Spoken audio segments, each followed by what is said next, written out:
আমি একটা কথা কই শোন, জ্ঞান কইরা শোন। 7 দিনের রিমান্ডে আনছস আমারে, কিন্তু যে অবস্থায় আনছস ওই অবস্থায় তোর কোর্টে উঠাইতে হইব। তুই এলো দারোয়ান, তুই বাইন্দা কোর্টে দেওয়ার মালিক, তুই কিন্তু বিচারের কিছুই না। কোর্টে আমি কিভাবে জামিন পাবো সেটা আমার ব্যাপার। তুই একটা পারিস আমারে মাইরা গুম করবার, তাও তুই পারবি না। পেপারে খবর হয়ে গেছে। আমি জানি তুই বাইরে হয়ে যাবি, তবুও পুলিশের নাম শুনলে তোর বুকটা যাতে থর থর করে কাঁপিয়ে উঠে, আমি সেই ব্যবস্থা করে দেব।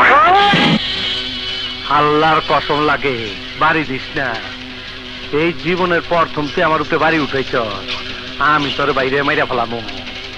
আমার জবান কিন্তু এক। ছোটবেলা এক স্কুলের মাস্টার আমার মারছিল, তারে কিন্তু আমি মাইরা ফেলাইছি। তুই তো এই দেশেই থাকবি, তুই তোর চান্দে যাই পারবি না। আল্লাহর কিরা আমি তোর বাইরে মাইরা ফেলামো। কিন্তু ওই মাস্টারের ছেলে তো আমি। খতম, শুরু করো। কাকু কাকু কাকু, আর হবে না কাকু। এদিকে কাকু, আসতে পারবেন কাকু, আসতে পারবেন।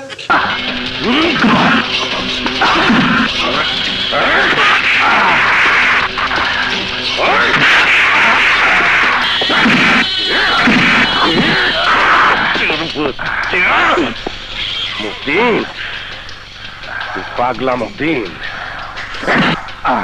তোরে আমি খেয়ে ফেলবো রে। বাইগান তোর পাগলামি আমি ছুটাই দেবো, তোর পাগলামি আমি ছুটাই দেবো রে।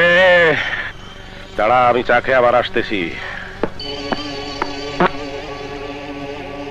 এই রক্তের দাম, এই রক্তের দাম তোর শরীর থেকে ফোটায় ফোটায় বাইক করবো। ওই তোর গুষ্টি সব আমি খেয়ে ফেলামো।